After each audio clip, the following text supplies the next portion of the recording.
Welcome, welcome, welcome. This is your host, Ahamara of Team Voice. And today I have a message I want to deliver. It's a message that's kind of like really near and dear to my heart because I am a revolutionary.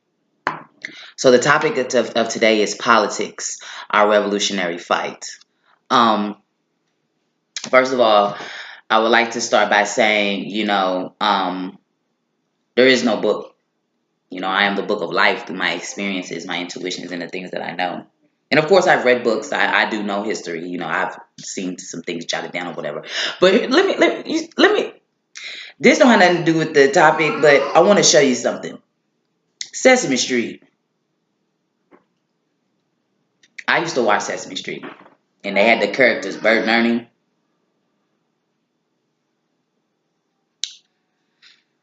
Bert and Ernie was always depicted as best friends, and they lived together.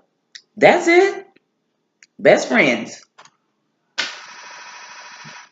Now all of a sudden, 2018, they're gay. Didn't see it, didn't recognize it, wouldn't have thought of. So my generation, he was your best friend.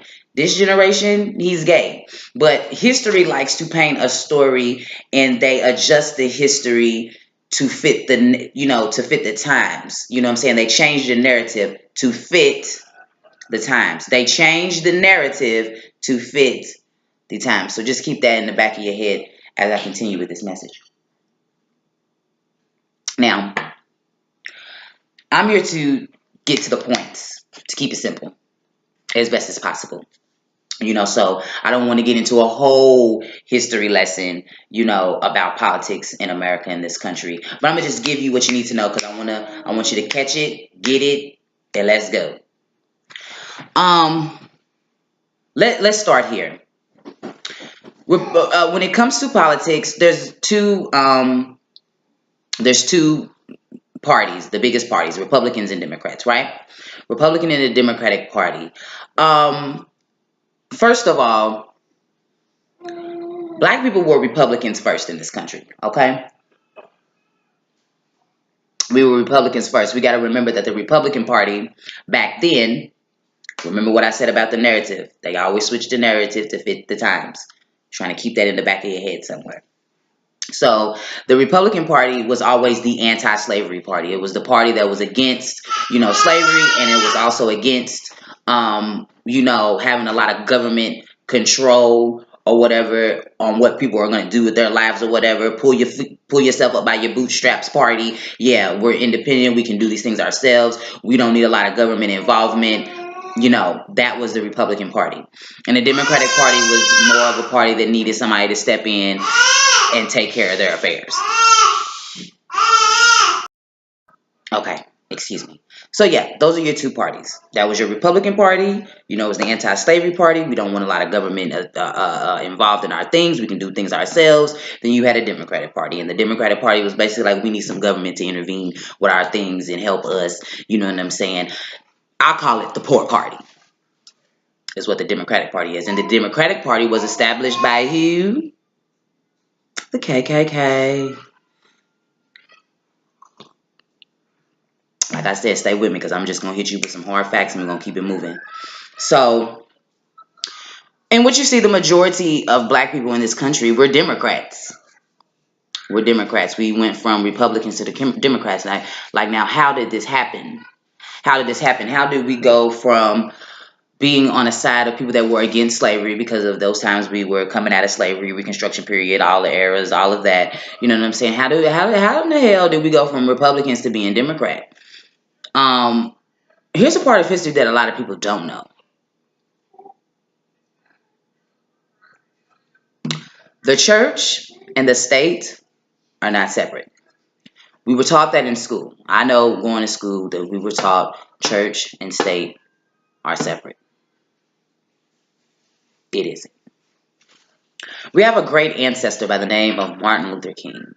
And we all love Martin. And he was a great ancestor of that time who helped with the civil rights movement and the betterment advancement of black people, pastor of a church.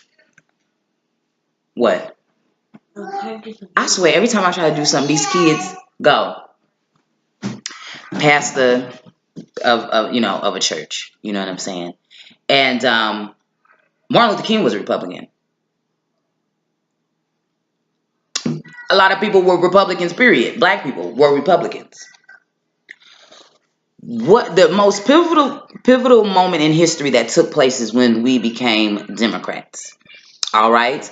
And how this civil rights thing was kind of like a fluke, and it's something that we should have never did. I tell people all the time, you never integrate with your enemy. If these are the same people that would hang you from trees, cut your balls off, make you endure all of that crazy stuff when once you drinking off their water fountains, why in the hell would you pick up a fight to be on their side? You talk about the KKK, but you're amongst their party, and you wonder why things aren't in your favor. Black people. Hold on, let me go back. So, Martin Luther King, like I said, was Republican. This is what took place. Senator John F. Kennedy. All right, Senator John F. Kennedy was running for office for the Democratic seat in office or whatever, and this is what happened. Remember when Martin Luther King went to jail? He went to jail. What is it? In Birmingham. You know what happened. He went to jail. So what happened was JFK came and propositioned him. He said, "Hey, listen, if you can get your people to vote for my people for presidential seat, black people for presidential seat, you know what I'm saying? I'll get you out of here. Okay? I'll get you out of jail if you can convince your people to vote for me for presidential seat or whatever. I'll get you out of here." So Martin Luther King said, "All right." So that's what happened. Martin Luther King got out of jail. Then he went straight to church, to his congregation, and he advocated for John F. Kennedy for presidential seat, and the works of the civil rights movement or whatever. This is a president. This is a guy that stands for us and civil rights and all of this. You know what I'm saying? So that's what happened. We became Democrats because Martin Luther King, I would say, was bribed by taking the bait, you know what I'm saying, from Senator Kennedy by, him saying, I'll get you out of jail if you can get your people to vote for me for a presidential seat. And so that's what happened. And basically that's how we went from being Republicans to the majority Democrat. And this was established where? In the church. The preacher kind of sold us out. Sounds bad. Sounds really bad because it's Martin Luther King, right? But I think I led my people into a burning house. You might have, sir. So that's what happened. That's how we shifted in politics from Republicans to Democrats. Okay? Martin Luther King was in jail. Kennedy came to him, said, "Hey, if you can get your people to vote for me for president, I'll get you up out of here." He got him up out of there, and King did what he said he was going to do. Then, what happens? Kennedy gets hit. Martin gone. You know what I'm saying? Then there leaves this guy called Lyndon B. Johnson. Lyndon B. Johnson was the one who established the 501c3. And what is the 501c3? The 501c3 is a tax exemption. So he said with this 501c3, churches can be tax exempt. Not only are they tax exempt, but they could not talk about politics in the church. Because Martin was so powerful with swaying the congregation and its people, because remember, our preachers back then and still today have a great deal of responsibility and leadership inside of our communities. So when King was promoting, John F. Kennedy, and, it was shown how he got the masses to switch what? Political stances? You shift your whole political stance like that? Oh no. So not only are the churches tax exempt, but guess what? You cannot discuss politics in the church. You cannot discuss politics in the church. Therefore, the church and the state are separate. What's unfortunate is, how many people go to church? I used to go to church. I was raised in the church. And every time voting season comes, guess who's in the goddamn church? The politicians are in the church. But I thought church and state was separate. No, they're the same entity. And we'll get into that. So pay attention. Number one, our political stance shifted from Republican to Democrat. All right. Now, when you look at politics, bump up to 2018, the Democratic and Republican Party is the same entity. It's the same entity. It has nothing to do. It's one and the same. It's just two groups, two sides, two minds of white folks going back and forth with each other. It has nothing to do with us. They just use us as pawns. They just use us for numbers to get their agendas. Listen, their agendas across. When was the last time black people in America had a damn agenda? Don't worry, I'll wait. When was the last time black people had an agenda in America? I'll tell you when. The last time black people in America had an agenda is when we had the Black Panther Party, which was a political party. So at that time, you could either be Republican, Democrat, or with the Black Panther Party. The difference between the Black Panther Party, between the Republicans and the Democrats, the Black Panther Party literally dealt with black people and black people's issues and what they was going through, and it was for the betterment of black people in their communities. I see none of that. I see none of it. Because somebody had sense during the Panther movement and saying our agenda and our needs are not being met. So we're going to have to collectively come together and create a party of our own so that our needs can get met. Because unfortunately, we got slaughtered with the whole Republican to Democrat thing. Sorry, love you, ancestor Martin Luther King. But sometimes ancestors have to come in and show us, because for that time, it did work. For that era, all of that worked. You know what I'm saying? All black people wanted was peace, harmony, and wanted to just be civil. You know what I'm saying? We tired of getting punched in our faces, dog sicked on us. Like, can we come together with some type of agreement so we can quit going through this shit? It served its purpose for that time. You know what I'm saying? It might have been a good decision back then. Don't fit for a narrative of today. It doesn't. It didn't really fit back then. Black folks should have never. We have to learn from our ancestors. It was okay for that moment and that time with them because, it's like, what do we do? How do we get out of this situation? How do we overcome? How do we bridge this gap? How do we advance forward? Because we did. We advanced forward in a lot of ways. But however, you can see that beast is always thinking 10 times ahead of you. So when you go ahead and do what you do and think that you have overcome, they got a million other think tanks sitting somewhere else to annihilate you afterwards. Okay? So again, that might have been suitable for that era for us to join in, equality, civil rights, and integrate, but literally it was our downfall because look at society today. Black people are all over the place. Psychologically, mentally, emotionally, physically, we're displaced in a sense. Who is that? Robert. Answer it, it's Jaden. Tell him I'm going to pick him up in a minute. Hello? So we're displaced in a sense. You know what I'm saying? So I know for right then and there, that was probably the just thing to do, was just to hold hands in freedom.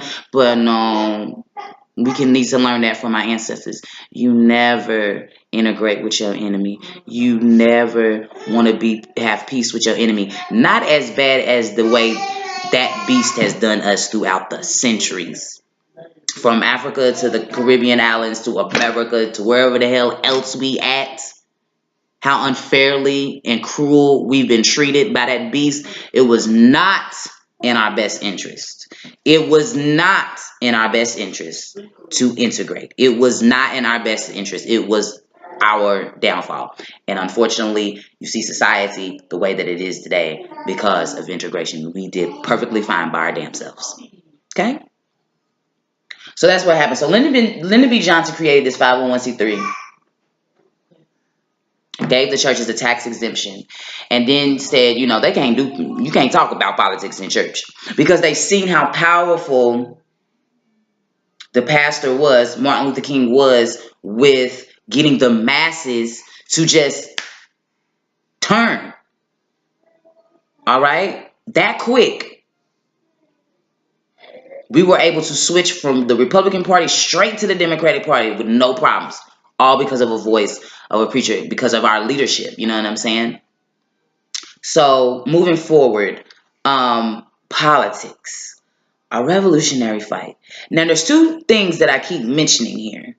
We're dealing with, the church, and we're dealing with states. You know what I'm saying? We're dealing with the church and the state. We're dealing with the church and the state. We're dealing with church politics and state. I thought they were separate, but no, they're really all the same. And so what is our revolutionary fight? All right. There are some of us in a collective of Black people that we're a part of this. It's what's called a conscious community, an awakening phase. We're starting to realize the lies that we're told. We're starting to recover in phases of the psychological traumas that we have endured in this country. Okay. And beyond, because like I said, we're ancient old souls. So some of us are collecting. We still have old traumas from past lifetimes. So, we always want to diss the white man. The white man is, the white man that, fuck the white man. We gonna get him. Let me tell you something real quick. Before you get to that white man, if you think you're getting ready to fight him, you're gonna have to go through a whole bunch of niggas in order to do that. Okay? Because white men ain't your problem. You know what I'm saying? Not for real, for real. You your problem. You your worst enemy. Black man, black woman. They only doing what they supposed to do. You know what I'm saying? Why I never understood. Again, yeah, you want to fight your opponent. You know what I'm saying? You want to fight who you need to fight. But at this point, it's not even your enemy that's doing it to you no more. Your enemy is so tough and so strong against you and your people and yours because of that integration. You don't even know who the enemy is, and the enemy look like you.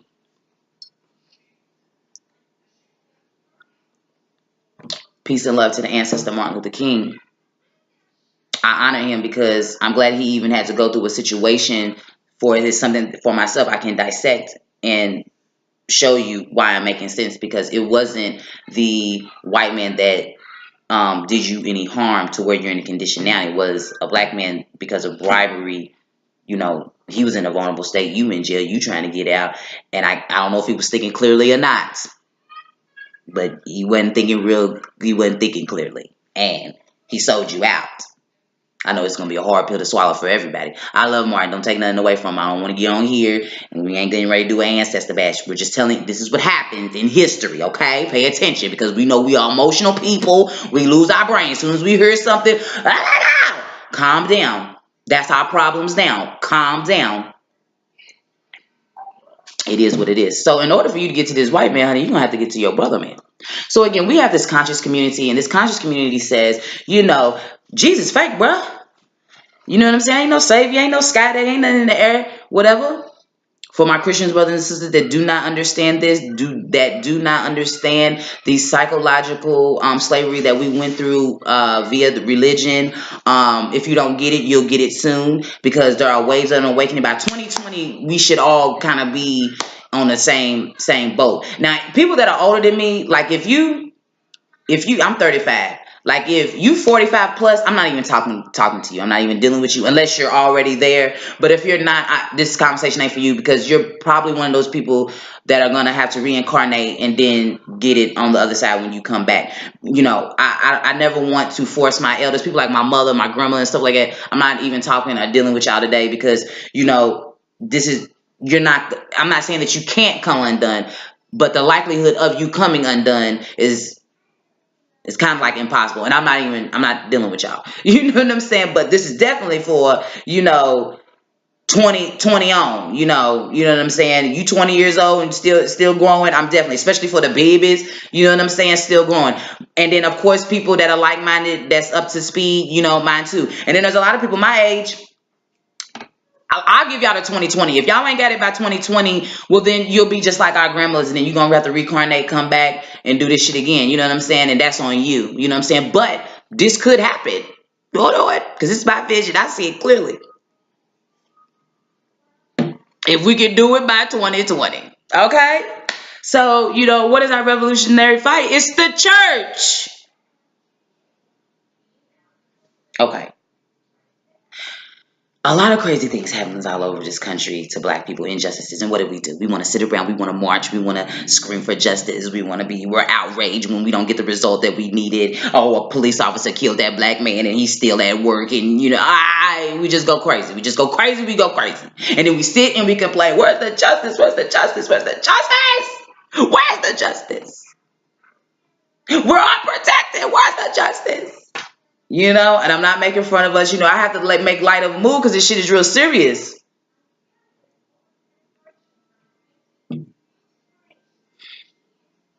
Conscious community, black people, our revolutionary fight is the church. We know that Jesus was created in 325 AD by the Council of Nicaea. We know this, right? It's in their books. This ain't no lie. It's a straight fact. It's true. This is written.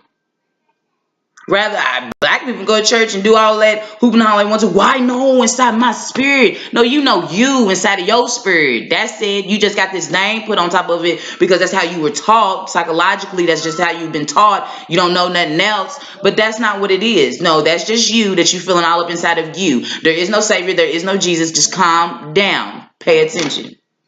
He was created in 325 AD by the Council of Nicaea, okay? When these white boys came, they knew exactly what they doing. Before they colonized your land, before they colonized Africa, they knew exactly what they was doing before they already did it. We're going to have one God, one dominancy, and we're going to feed this shit all over the world. And if they don't take it, we're going to beat it and we're going to force it into them until they fucking get it. And that's exactly what happened to you, black person in America, in the Caribbean, and on the continent. That's what happened to you. They forced you into believing. We became Christians and slaves at the same time at the whipping post. Remember on Roots? Bow. What's your name? Kunta. Bow. What's your name? And finally, Toby. You know what I'm saying? That's the same thing what happened with religion. We finally got tired of being beat the fuck off over it. Fuck it. We're going to take your Savior Jesus, whatever you have it. All right. Just leave us the fuck alone. But still in the midst of that, we were still practicing our African spirituality. Over a course of time, this shit just diminished.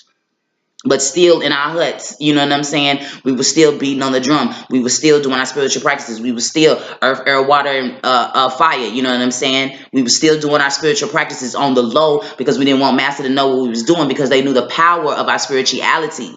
That's why they broke it away from us because that is our greatness, is our spirituality. And spirituality and religion is not the same thing. All right. Revolutionary fight. First of all, your revolutionary fight is the church. Because if you bring down the church, you good. You bring down the state.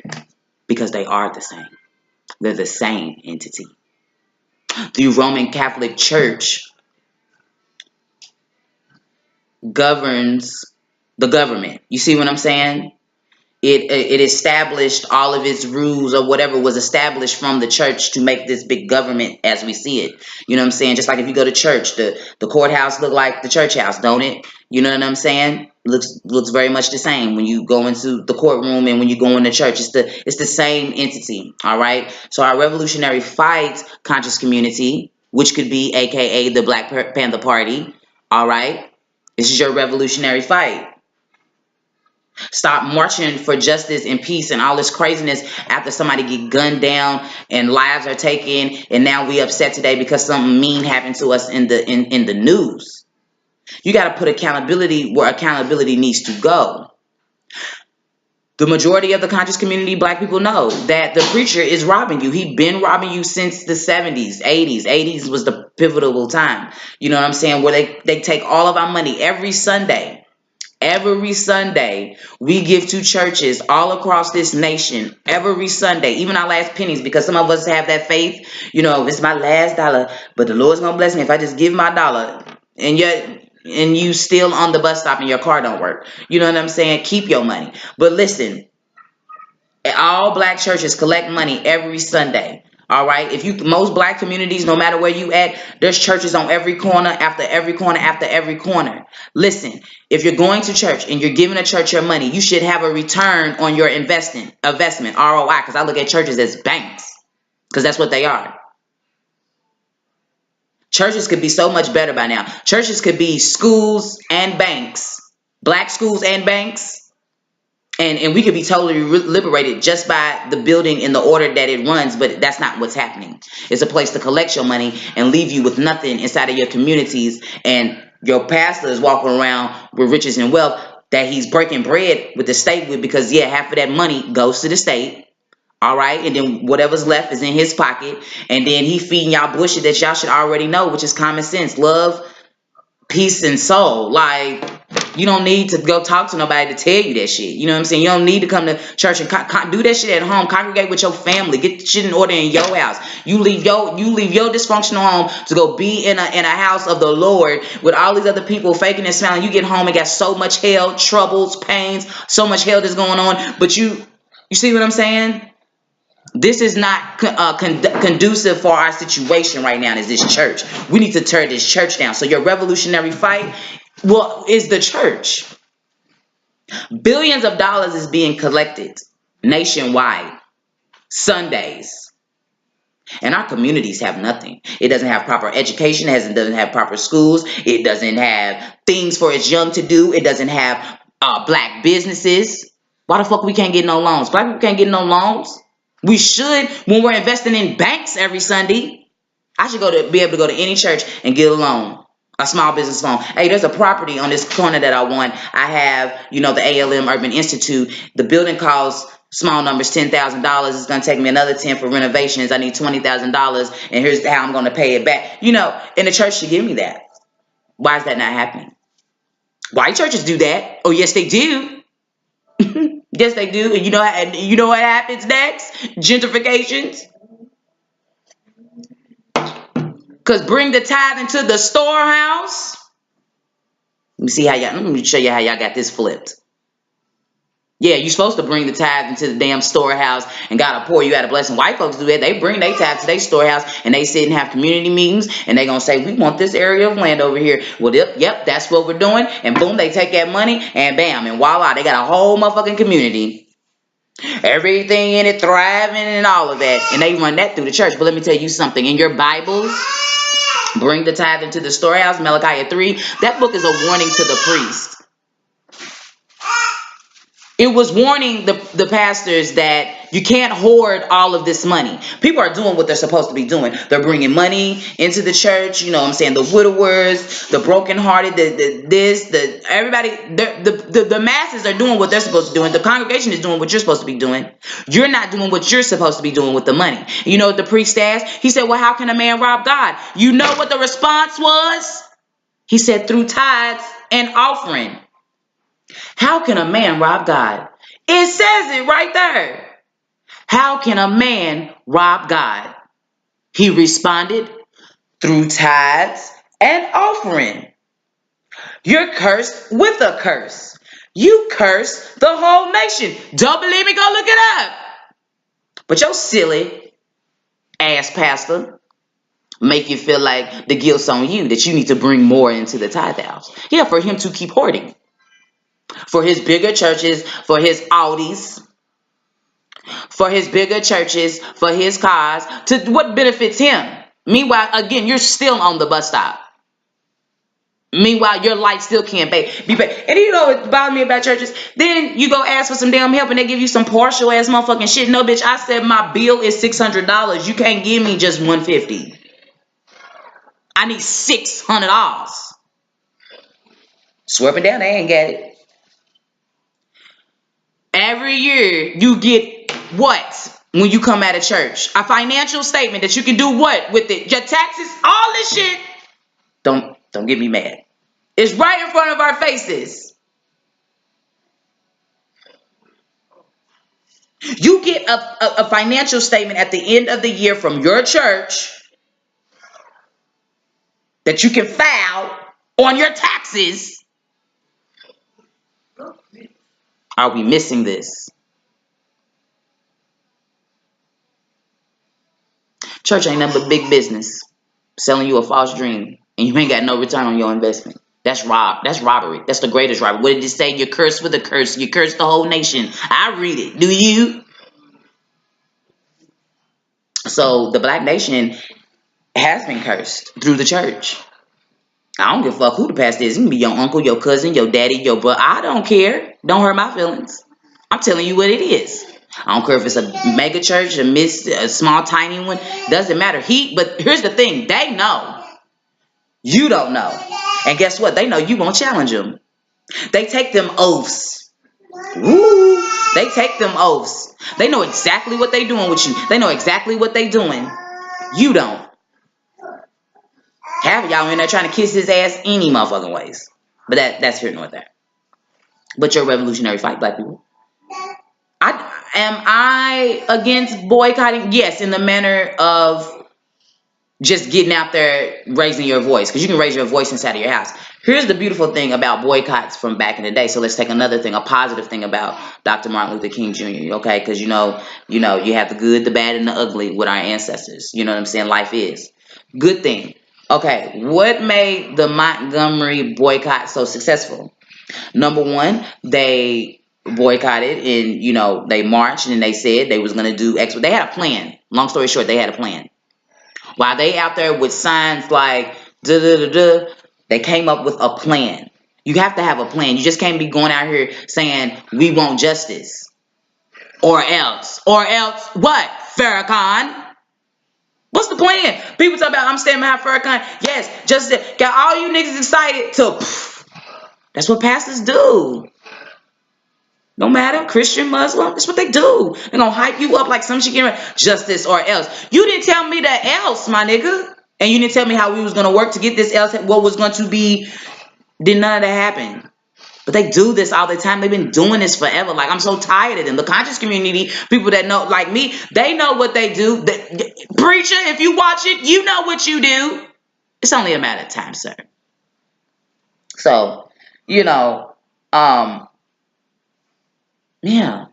So, yeah, I don't have a problem with boycotting, but there has to be a plan effort. So, what I'm saying is, you see, and there's nothing wrong with, like, social media where we're raising awareness. Like, a lot of black people have been affected by social media as far as uplifting and coming into consciousness and realizing what has, taken place, the lies and this and this. You know what I'm saying? It has been a wonderful tool for black people, and I kind of like that. You know what I'm saying? I do. I've watched my friends become enlightened. I've watched my own self become enlightened to a lot of different things. So it does its purpose.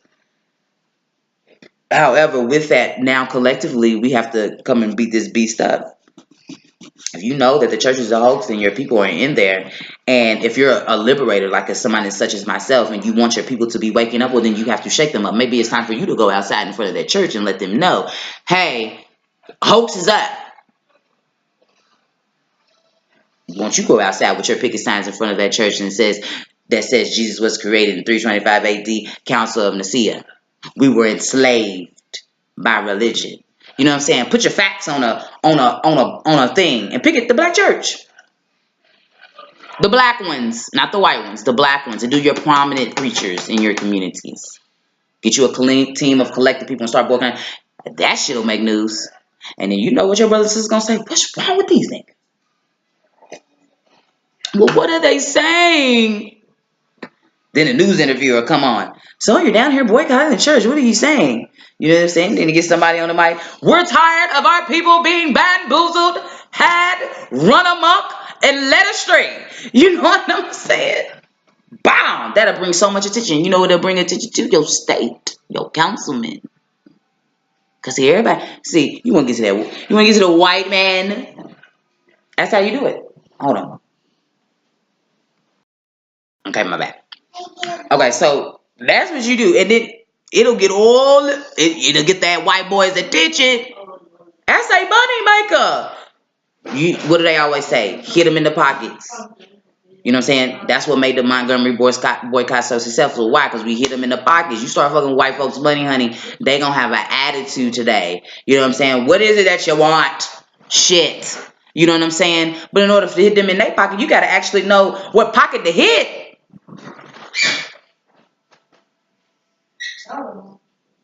Sometimes you gotta play pool. Oh man, I don't even got time. I ain't even got time. But what I'm saying is, that's what you need to do. Because not only is your money being taken, it's being taken and collected to your state. Your railroads and highways and all that shit, a lot of that money comes from them churches. Black ones. People don't want to look at it like that, but it does. I mean, yeah, your little taxes they take out of your little check. Even in a population of, I don't even know population counts like that. I guess, is it 1 million people in Louisville? I don't know. You know what I'm saying? Whatever that population is, y'all little bitty taxes can't afford to pay for a lot of shit that gets done within the city, state, city, whatever you want to call it. You know what I'm saying? So that money got to come from somewhere else. And you are paying for it. You just don't. You are paying for it. It ain't from your little check too, but a lot of it comes from the congregation. A lot of it comes from the congregation. You know, you pay for your demise in your communities. You get a church all this money, and then guess what? They come and gentrify the area and boot you out. But you pay for it. But you can't even live there. Woo! Your revolutionary fight is the church, because see, we got swindled. We took a bad deal. You know, when we switched from Republican to Democrat, this is what this said. That we need help. We need the government. We need someone to take control, somebody to put, things into play for us, because we can't do this thing ourselves. And see, and that's when the feminist waves came in too. And then see, we were fine, Pan-African feminists. You got with that white women's liberation movement, that tore our asses up too. Now we're in the workforce, want to compete for wages. We did all that crazy stuff. We stepped out of black power. We had total power into some poor, demise. We got annihilated because we integrated. And whatever they was doing, we picked up a sign that said, well, us too. And you wondering why you mad. And then as you're giving away your power, they're taking your power. And they're using it against you to benefit them. Ooh, we got had. Bamboozled. Let's talk about it. Your revolutionary fight is to confront the church. Now, I got a whole bunch of shit on paper. I tell people all the time, I got a flash drive of life. All I got to do is press a key. I'm just waiting on when to get in. I'm going through a revolutionary fight right now. You'll see. But I got everything printed up. I call it the Council of African American. I call it the Council of African Descendants. That's the ones who can collectively come and challenge the church by using the Unum Sanctum. The Unum Sanctum. It's UNAM Sanctum. SANTCUM. Research it. Because I feel like we do need a council that's going to challenge the church. And when you challenge the church, you have to challenge its lie, its corruption. Okay? And then we need a political party. Black people, y'all get so irritated with white folks. I laugh at y'all. Y'all get so irritated with Trump. Y'all get so irritated about. Stop being irritated for the people you vote for. That you on sides with. It don't matter if you're Republican or a Democrat. These are your people. Because we can't collectively come up with our own party that look like us. That's for us. That do our own shit. Y'all continue to get irritated with white folks and what they doing in Congress and who cares? That's what they supposed to do. You not in this. Can we see that you're nowhere in politics? You're nowhere represented. You're just a person out there making noise. That's all you're doing is making noise. Nothing is going to benefit you. Nothing is going to change your circumstances. Nothing is going to uplift and do nothing for better people but ourselves. That's why Jesus fake, bruh. Jesus ain't did shit for none of you niggas. Over here. Calm down. I talk like this in front of my kids. They fine? Jesus fake, bruh. But you stay want to get on your knees and you asking for a change. You gotta be the change. Ain't nobody coming to save you. Literally. You don't even know which way is heaven. You don't even know where hell's at. You in hell, nigga, and heaven's below, not above. That ain't gonna that gonna go over everybody's head. But this is what I'm saying. We have to really dissect history and see what happened. Number one, you need to know that your pivotal stance in politics changed when you went from Republican to Democrat. Once that happened, it was all downhill for us. But we regrouped and we recovered with the Black Panther Party. But even then, that's when they got at us. They got at us, and they got at us bad. They said, never again will we see a rise in African people like this again. Not only, because let me tell you something, the church was in a bad place. We got to go through the histories. Now it's corrupt. Like, since like 80s, this shit's been garbage. But like, because the pastors join in the sellout part. It's kind of like they did lynch Martin, but then the brothers and the sisters joined in on that lynching by still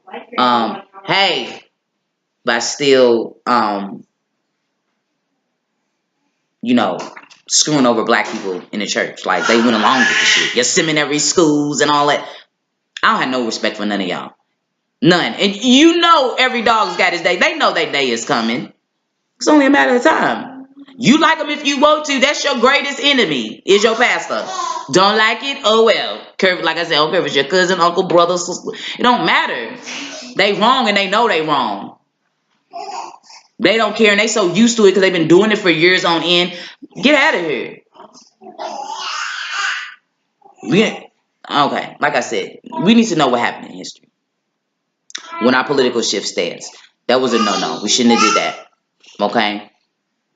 We ain't Democrats. We don't even have that mentality. We never had that mentality. We've always been great. We've always been able to pull ourselves up by our bootstraps. We've always been self-sufficient. How did America get built? How could we be a Democrat? That was for white folks. When they came out of that depression, they needed, programs and things to help them. We was all right. Regardless of how history tries to paint it. And see, and history tries to paint only the Southern narrative in your history books. To make it seem like all black people were jacked. Everybody was a slave. Everybody was dead. They just paint this story. These things were happening. But we were thriving too at the same time. Don't ever let them paint the story that we wasn't great even during slavery. Because even during slavery, you know what I'm saying? We were still great because we still kicking y'all motherfucking asses. Don't get it twisted. But they only want you to selectively, they paint the narrative to program your mind. But if you ain't going to go read the rest,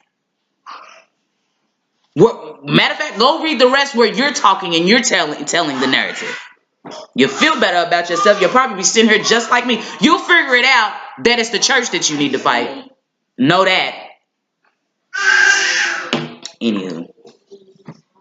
Number one, know what happened in history first.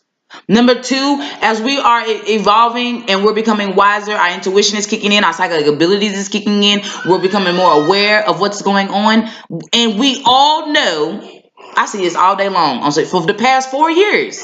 The past 4 years, all I hear is Jesus this, Jesus fake, the church this, the church that, questions, intellectual conversations. To me, it don't matter. Everybody's mad at the church. Well, then don't you think that's who you need to fight? Right?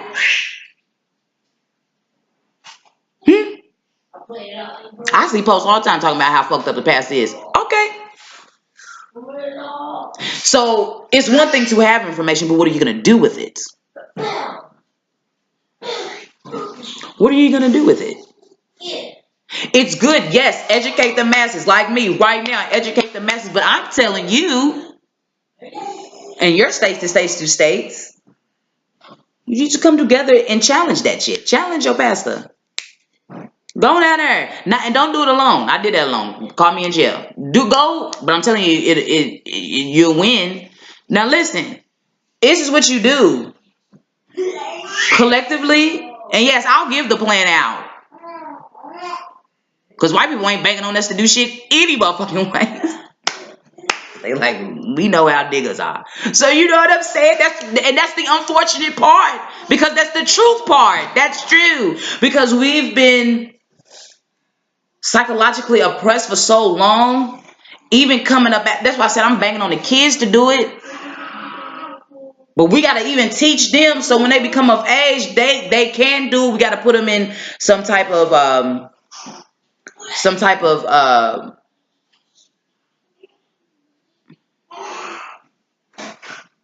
organization. Like, it's kind of like something that we got to promote and we got to teach. We need black schools.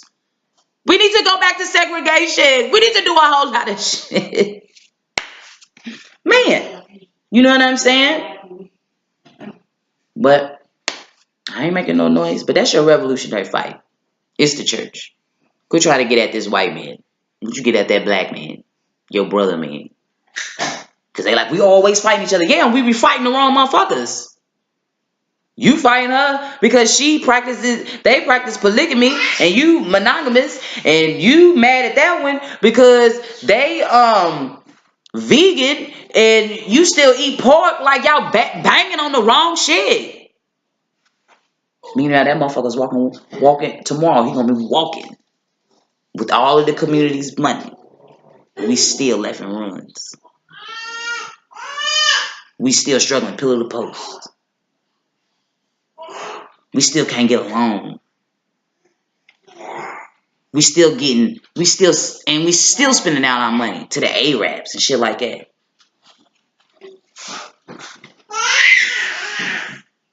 We don't even know how we've been conditioned why not to even support black businesses because of the psychological trauma. You understand? So, leave your thoughts, questions, opinions, comments down in the description box. Please follow me on Teen Voice, ALM Urban Institute. ALMUI, Teen Voice, ALMUI on YouTube. You'll have messages from me. And of course, I have my youth panel of youth that we have conversations with. I do also have, Teen Spotlight. And yes, I just wanted to come and deliver this message. I can sit here all day and Jones on it. I didn't really get to where I wanted to get to, but I just wanted to hit and move. You know what I'm saying? Hit and move. Give you something to think about. That's all. Hit and move. Give you something to think about. Holler at me. Like I said, I done written all of this. All I got to do is go. And it'd be nice if I had the people. But like I said, I ain't making no noise. But, just something to think about. Like I said, hit me up. You can follow me at Queen Mother 726 on Facebook and Ahamara Mathis on Facebook. Like, subscribe, and share. And thank you for your time and your energy. Peace.